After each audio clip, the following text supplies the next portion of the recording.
Ito nga pala si Lydell, isang matalino, mabait, at magalang na bata. Ngunit nagbago ang lahat magmula nung iniwan sila ng kanyang ina upang magtrabaho sa ibang bansa. Ngunit naiintindihan naman niya kung bakit ang kanyang ina ay umalis at nagtrabaho sa ibang bansa. Ito ay sa kadahilanan ng sobra nilang kahirapan sa buhay. Marami kasi silang utang na dapat bayaran. At ang kanyang ama ay pa-extra-extra lamang sa pagiging construction worker.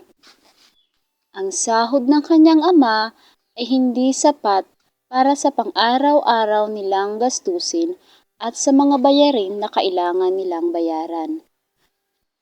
Kaya isang araw ay nagpasya ang kanyang ina na magtrabaho sa ibang bansa. At dito na nagsimula ang pagiging malungkutin at palaging mapag-isa ni Lydell. Naiintindihan naman niya ang kanilang kalagayan at sitwasyon ngayon, ngunit hindi maiwasan sa kanya bilang isang bata ang pangungulila sa kanyang ina.